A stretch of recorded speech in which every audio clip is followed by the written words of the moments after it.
This story is titled, Mom Canceled My 18th B-Day Party as Golden Child's Sister, Wanted to go to a concert, and later I found out she drained my college fund for her too. So I made sure to get what's mine, and now they are begging. Hey everyone, if you're enjoying these stories and want to support the channel, don't forget to hit that subscribe button. It really helps our channel.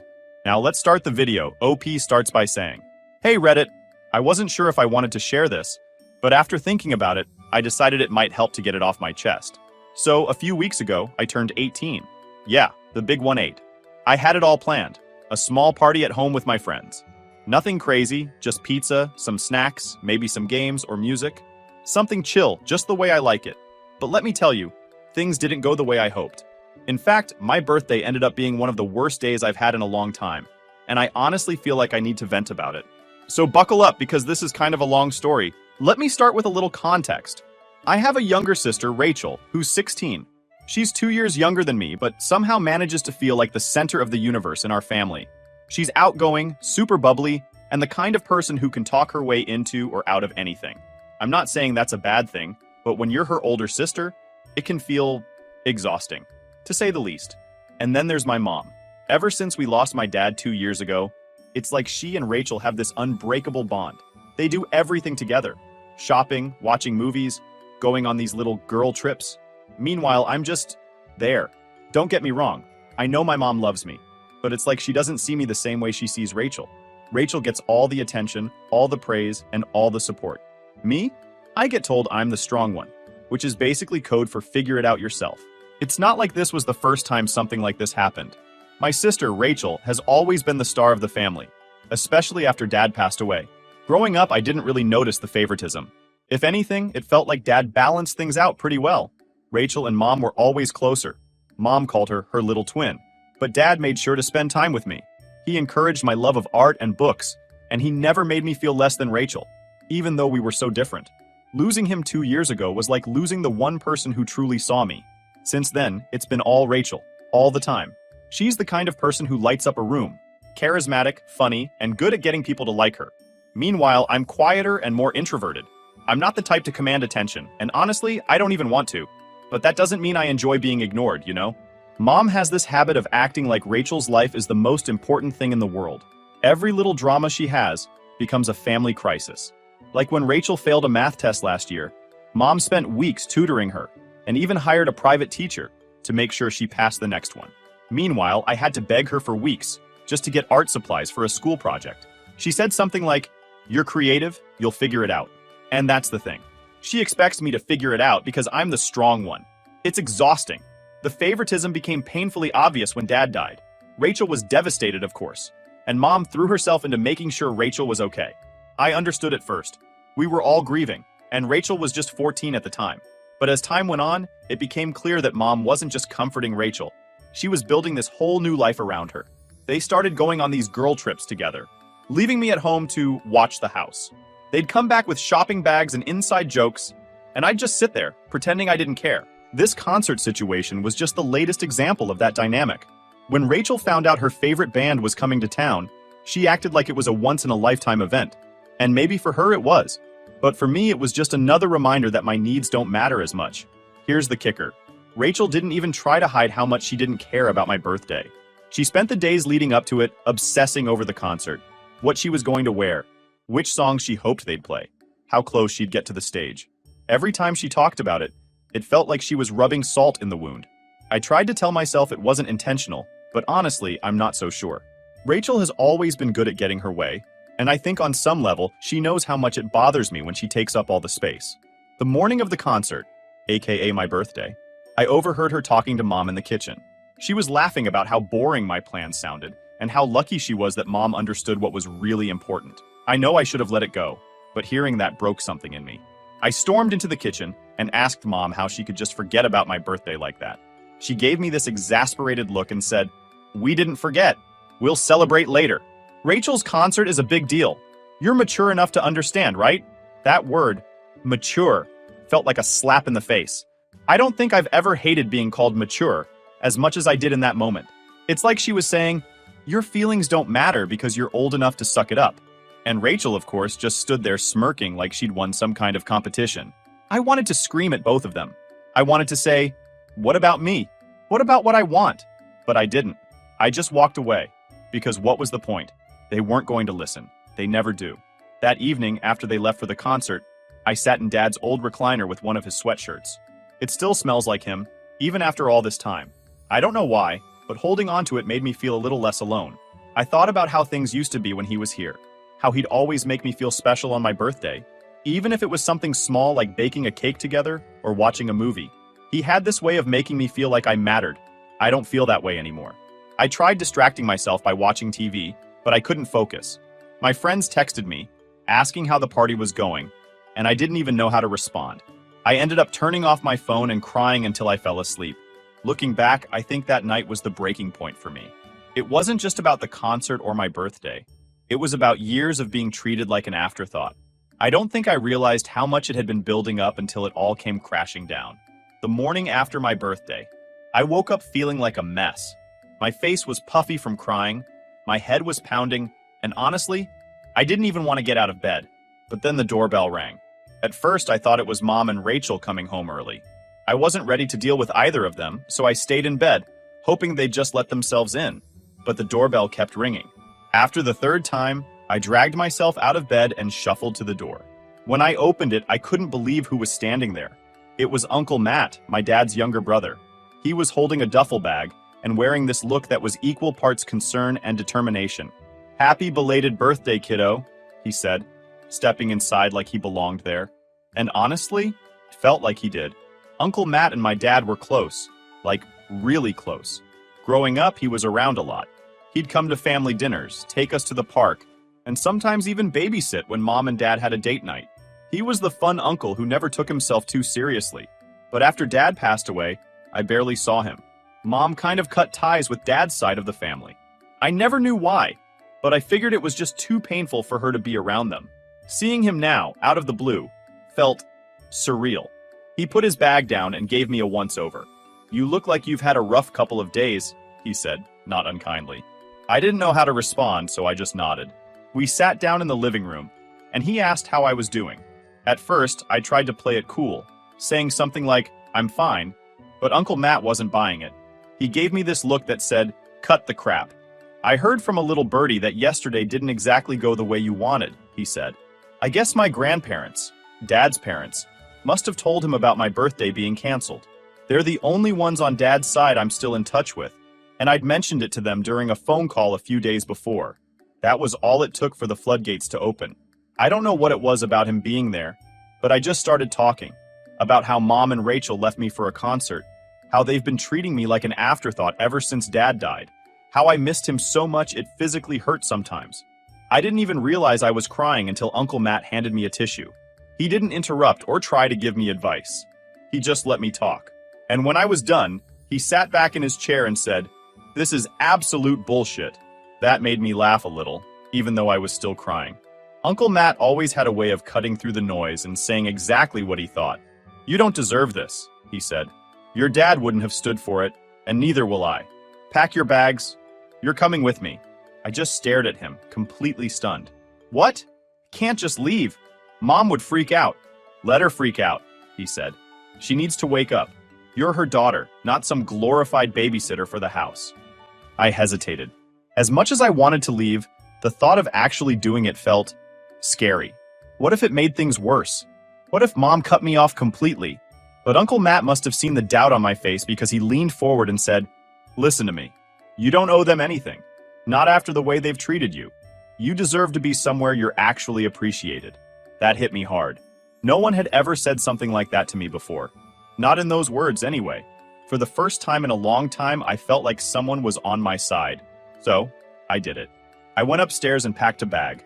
I didn't take much, just some clothes, my sketchbook, and a few things that reminded me of Dad.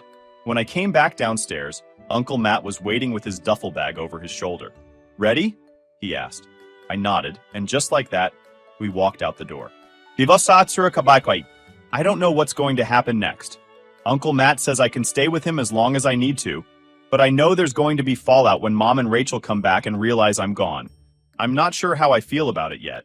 Part of me is scared, but part of me feels free. For now, I'm just trying to take it one day at a time.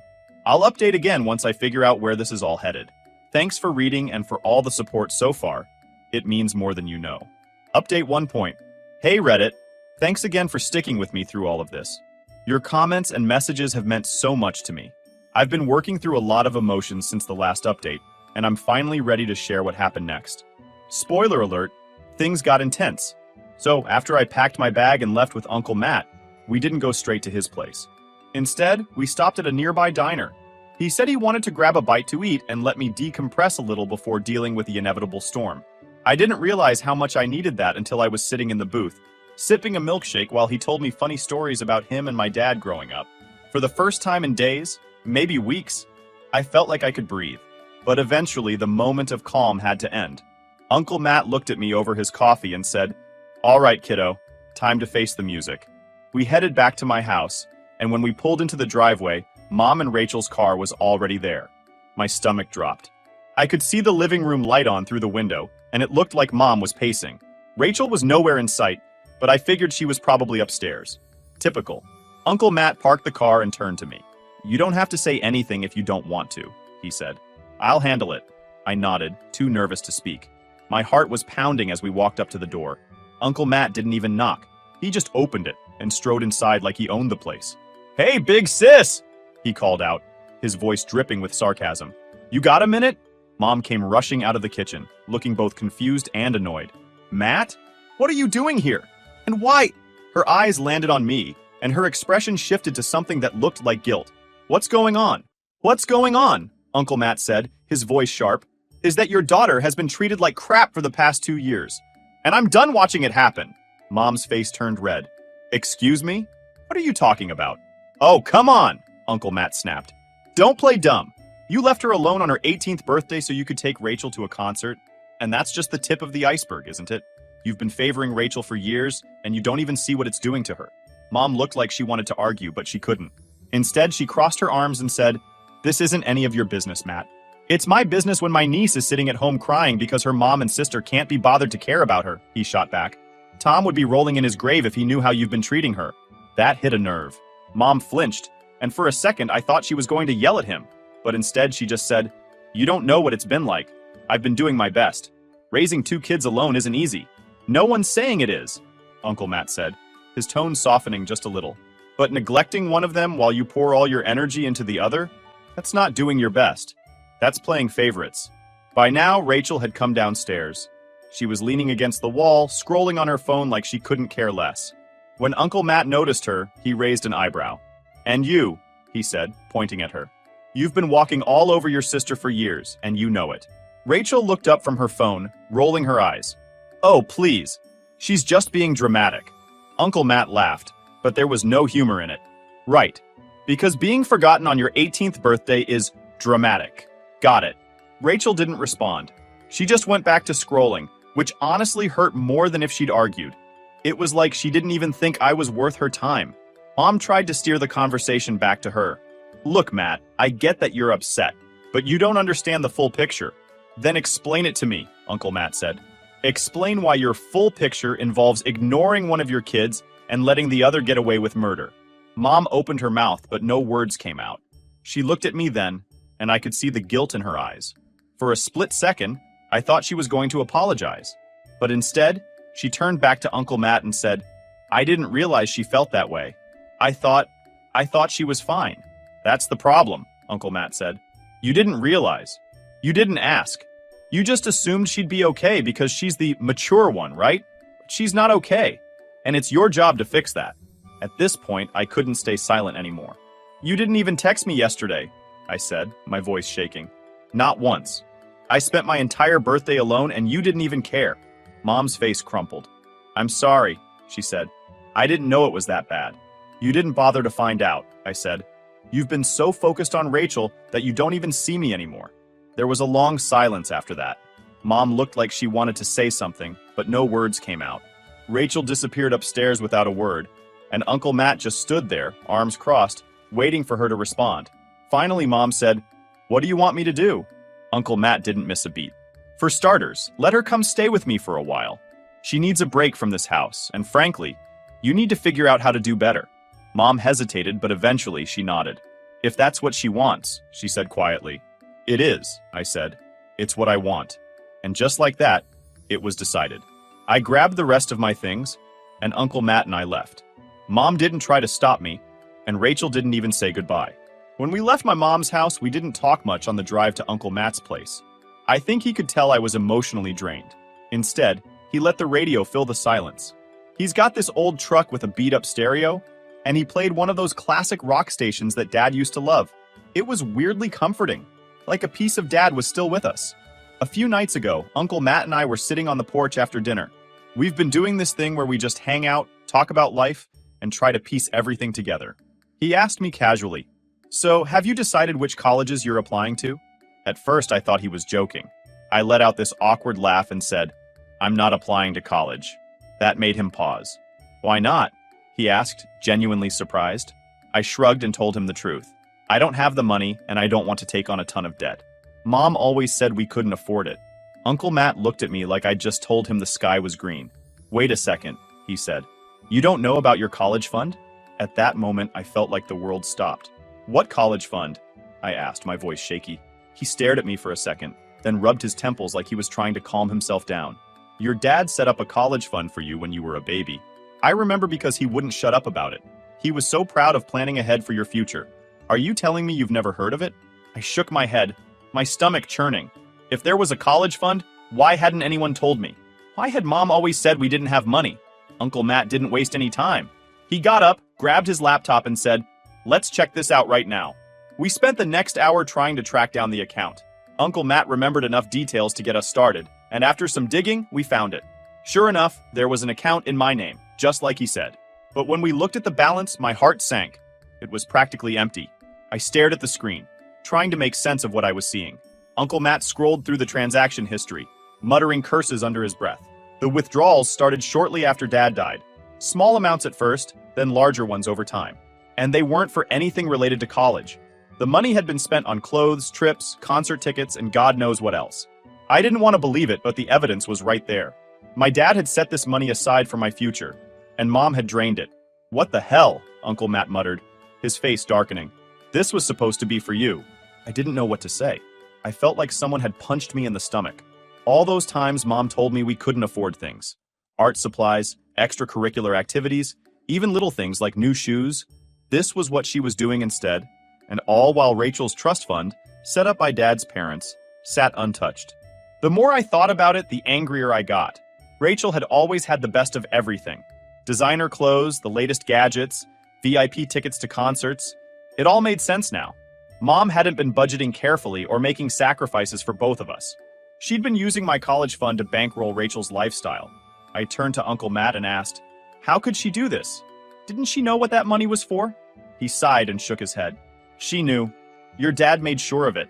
He even made me promise to check in on it if anything ever happened to him. I guess I dropped the ball on that, and I'm sorry." "It's not your fault," I said, even though I felt like crying. "You didn't know." He put a hand on my shoulder and said, "Well, I know now, and I'm not letting this slide." That is it. For today, I will keep you all updated. Update 2. Hey Reddit. I wasn't sure if I wanted to share this part of the story. It's been messy and emotionally draining, but I feel like I owe it to myself to get it out. After discovering what Mom did with my college fund, I decided I wasn't going to just sit back and let it slide. With Uncle Matt's help, I confronted her, and things got intense. Here's what happened. After we found out Mom had drained the college fund Dad set up for me, Uncle Matt encouraged me to stand up for myself. "This isn't just about the money," he said. "It's about making her take responsibility for what she did." At first, I didn't know if I had it in me to confront her. She's my mom, and despite everything, there's still a part of me that wants her approval.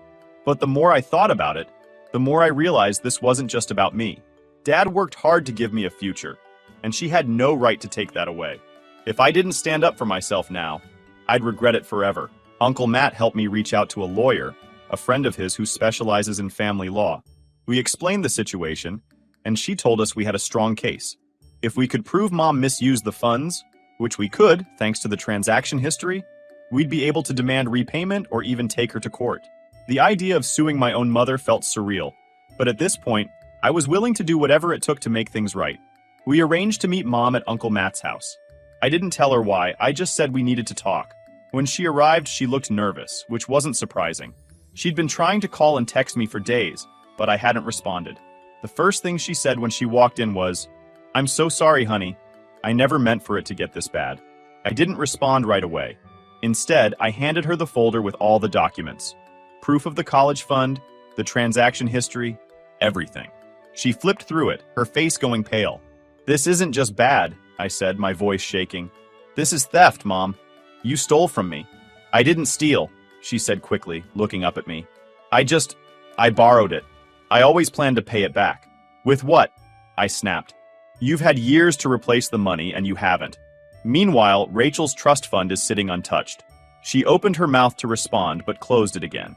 She looked like she wanted to cry, but I wasn't in the mood to let her off the hook. "That money wasn't yours to touch," I said. "It was Dad's gift to me, for my future, and you used it to spoil Rachel. She needed things."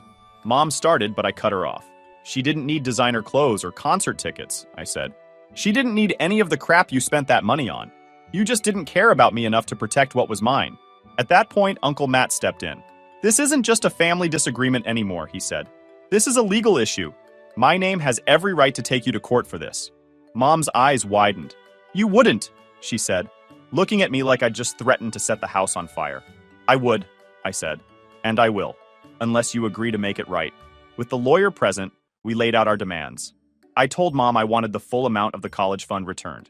Since she obviously didn't have the money up front, we proposed a payment plan. Monthly payments until the entire balance was repaid. The lawyer drafted a formal agreement on the spot, and Mom looked at it like it was a death sentence. "I can't afford this," she said. "How am I supposed to make these payments?" "You should have thought about that before you spent the money," Uncle Matt said coldly. For a moment, I thought she was going to refuse. But then she sighed and said, "Fine, I'll do it."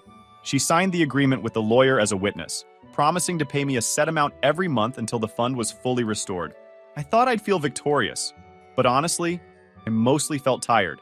The confrontation had taken so much out of me emotionally that I didn't even know how to process it. Part of me was proud of myself for standing up to her, but another part of me felt heartbroken. This was my mom. She was supposed to protect me, not betray me. Uncle Matt tried to cheer me up afterward. "You did the right thing," he said. "Your dad would be proud of you." I hope he's right. I think about Dad a lot these days. How hard he worked to give me a future. How much he believed in me. It's still hard to accept that Mom didn't feel the same way, but at least now I'm taking steps to reclaim what's mine. Mom's first payment is due next month. I don't know if she'll follow through, but if she doesn't, the agreement is legally binding, and I'll have no problem taking her to court. I'm done letting her walk all over me. As for Rachel, she still doesn't know what happened. Or if she does, she hasn't said anything. Part of me wonders if she'll ever realize how much her privileged lifestyle cost me. But honestly, I don't care anymore. I'm done trying to make her or Mom understand. For now, I'm focusing on myself. I've been looking into colleges again, and with Uncle Matt's help, I feel like I might actually have a shot at making it work. It's not the path I thought I'd take, but it's mine, and that feels pretty good. Thanks again for reading and for all the support. I'll keep you updated if anything else happens, but for now, I'm just trying to move forward. If anyone has advice on dealing with family relationships after something like this, I'd love to hear it. Until next time.